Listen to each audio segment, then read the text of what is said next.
Muy buenos días, jóvenes, espero que se encuentren muy bien en sus casas. Estamos en una nueva sesión número 10 de las clases de historia, ¿ya? Recordando un poco lo que nosotros vimos en la clase anterior, nosotros hablamos de Martín Lutero, ¿cierto? Y de las principales ideas de Martín Lutero y de cómo esta persona llega a clavar 95 tesis y así prácticamente dividir la iglesia católica, que era la iglesia dominante en esta época, ¿ya? Edad moderna. Recuerden que siempre estamos todavía dentro de la edad moderna, una edad que va del siglo XV hasta el siglo XVIII y en la cual se desarrollan bastantes acontecimientos importantes, ¿ya? Recuerden que nosotros vimos algunos aspectos de Martín Lutero, como la creencia solamente en la Biblia, el rechazo del sacerdocio, ¿cierto? Aceptación del bautismo, la Eucaristía, desaparece el lujo en los templos, se suprime el culto a la Virgen y a los santos, es decir, ya no se cree más en la Virgen y a los santos, se niega la existencia del purgatorio, porque recuerden que se deja de pagar esta indulgencia para no pasar tanto tiempo en el purgatorio, porque no se creía ahora en el purgatorio, según el Martín Lutero, y desconoce la obediencia del Papa, ¿ya? Y la fe es el único medio para la salvación, porque recuerden que según Martín Lutero, entonces la predestinación ya estaba lista, o sea, no había necesidad de hacer más cosas para salvarse del cielo al infierno, porque el destino del hombre ya estaba consolidado por Dios, ¿ya? Bueno, esta clase, que parece clase de religión, pero no lo es de historia, tiene que ver entonces con cómo se va dividiendo cada vez más la iglesia dominante en la época, que era la iglesia católica. Y hoy día vamos a hablar de Juan Calvino, porque tenemos que señalar los principales aspectos entonces de la reforma de Juan Calvino, que en realidad viene siendo la reforma de Martín Lutero, la que comenzó Martín Lutero, pero que luego expande Calvino a otros territorios, principalmente en Francia, ¿ya? Bueno, también antes de seguir con este contenido, analicé un poquito lo que fue la guía anterior, ¿ya? Acá yo les puse un texto, la guía, y luego unas preguntas. ¿Cuál era la idea en general de Lutero tenía de Dios? ¿Ya? ¿Y qué piensa usted que significa la palabra o la frase el justo vive de la fe? ¿Ya? Bueno, acá tenemos un extracto bastante crítico de Martín Lutero, donde señala y donde se habla un poco de la predestinación, de la idea de predestinación que tenía Lutero. ¿Ya? Él criticaba un poco la idea que se tenía sobre un Dios que condenaba a aquellos que, digamos, tenían conductas buenas o conductas malas y decidía hacia dónde iban, hacia el cielo o el infierno. Bueno, Martín Lutero los condena a esa idea de la iglesia, digamos, católica de la época y nos expone un poco lo que es la idea de predestinación, es decir, Martín Lutero exponía que en realidad el justo vive de la fe. Es decir, hay que tener fe y hay que tener esta conciencia sobre un Dios benevolente, un Dios que nos va a salvar, porque Él ya tiene todo escrito, porque nuestro destino ya está escrito y por lo tanto hay que vivir solamente haciendo el bien y no tratando de pagar indulgencias para poder salvarse del infierno, del purgatorio, ¿cierto?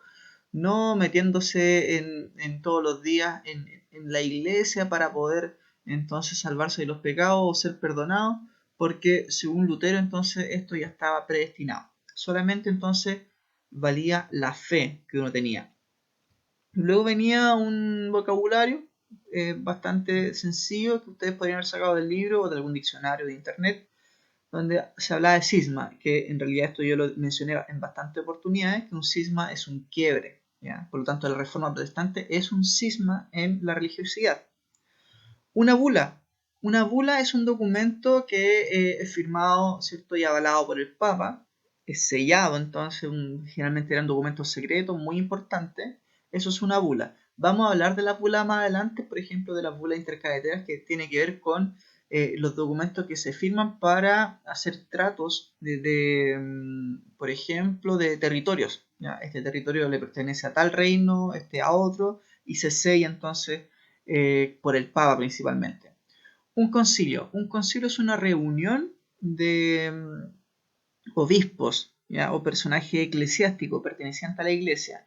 Y durante esta época de la Reforma se hicieron muchos concilios que fueron bastante importantes, sobre todo en el Vaticano, para poder sacar adelante la Iglesia Católica. Principalmente después de toda la reforma que estaba haciendo Lutero, entonces la Iglesia Católica hizo concilios para poder, digamos, salir de esta crisis que le estaba provocando Martín Lutero en todo el mundo. Celibato, ¿ya? Digamos, es el no casarse, el no estar en matrimonio por una cuestión netamente religiosa, ¿ya? Lo que practican hoy en día los sacerdotes de la Iglesia Católica, ¿ya? Bueno, para seguir un poco con la clase que nosotros veníamos entonces a comentar de la sesión número 10, tenemos que estas reformas que se implementaron en el siglo XVI, esta reforma protestante liderada entonces por Martín Lutero y todos sus seguidores, y las críticas que se le hicieron a la Iglesia Católica, terminó por expandirse, y no solamente terminó en crítica o en papeles pegados, ¿cierto?, en catedrales como lo hizo Lutero con sus 95 tesis, sino que terminó en conflictos bélicos. Hubo muertes, hubo torturas. La Iglesia Católica se enfrentó con la Iglesia Protestante, incluso en una guerra denominada la Guerra de los 30 años, que va de 1618 a 1648. Y esta guerra fue una guerra principalmente religiosa, que se dio durante toda Europa. ¿Ya? Se involucraron varias potencias europeas, como las que nosotros vemos en este mapa, ¿ya? Francia, España, el Imperio Otomano, y donde podemos ver, por ejemplo, los Habsburgos españoles austriacos, sobre todo España, que tienen una tendencia netamente española, y también vemos los principados protestantes, ¿ya? Que tienen que ver entonces, y los territorios no católicos, que son estos amarillos y anaranjados, ¿cierto?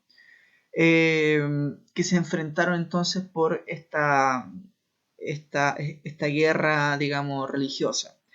Todo al final terminó en 1648 con la paz de Westfalia, ¿ya? Esta paz o este tratado entonces puso fin a esta guerra religiosa. Entonces, desde ahí en adelante, cada país se encargó de seguir con sus propias creencias o sus propias religiones, ¿ya? Pero durante mucho tiempo se estuvieron enfrentando. La reforma de Juan Calvino, o calvinista, el personaje que nosotros vemos acá en esta imagen, Juan Calvino, ¿ya?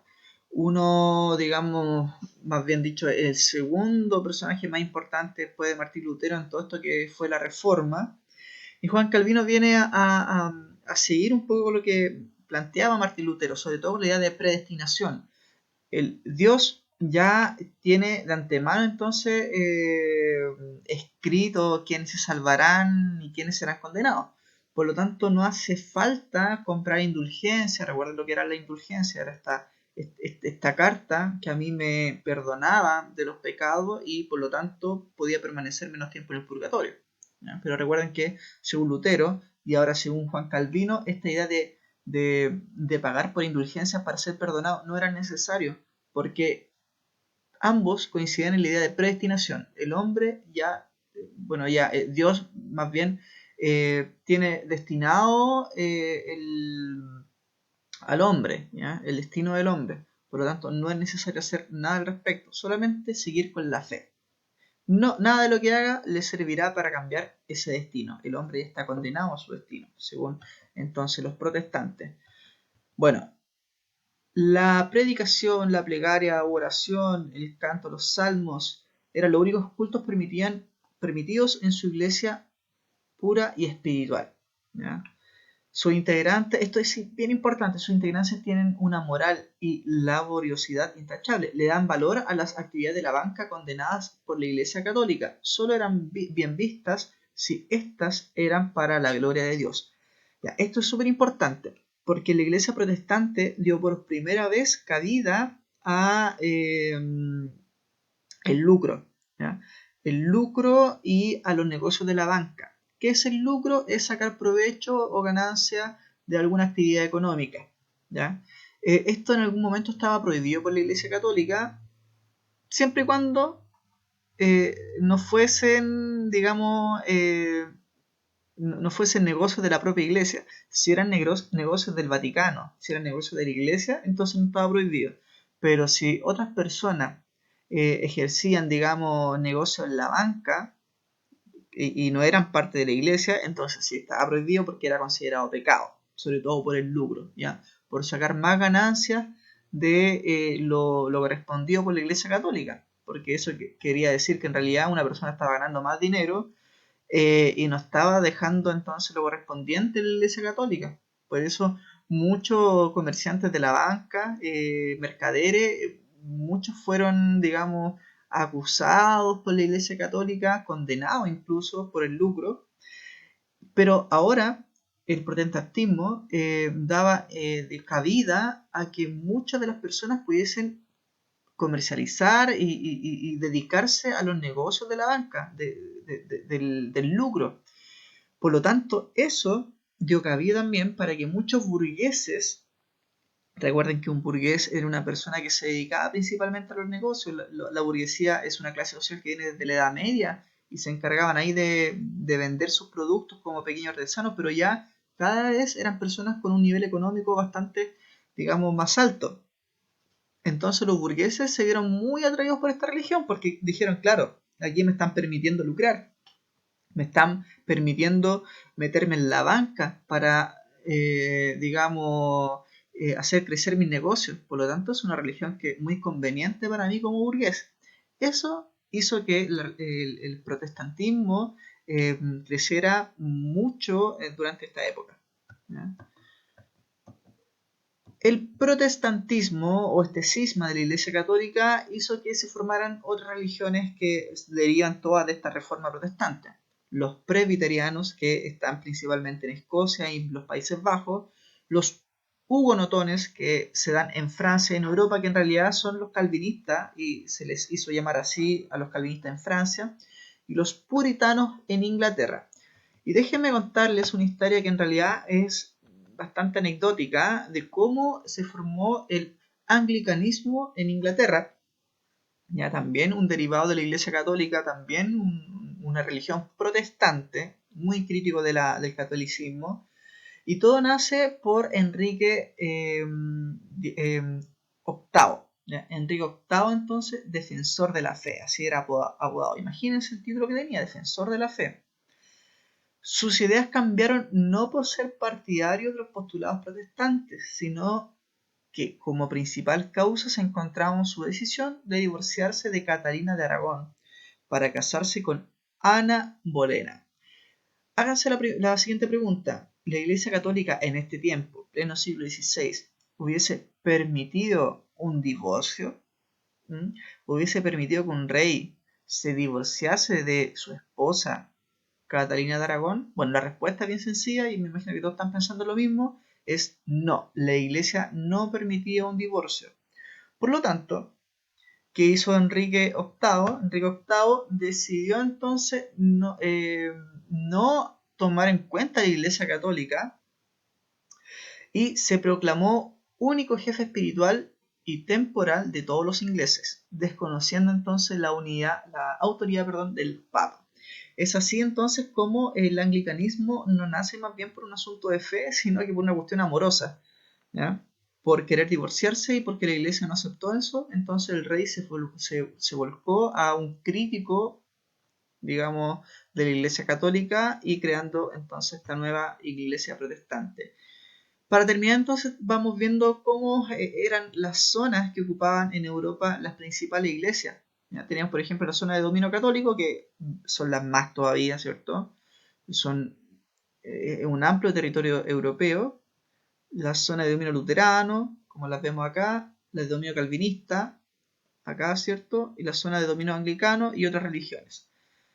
Bueno, jóvenes, les dejo también una guía para que ustedes puedan ahí analizar algunos textos. Recuerden que siempre es necesario que manden la guía, aunque vamos a comenzar con las clases consultivas, pero de todas formas a mí me ayuda bastante para poder hacer la retroalimentación después. Bueno, jóvenes, que estén muy bien. Nos vemos entonces en las clases consultivas. Hasta luego.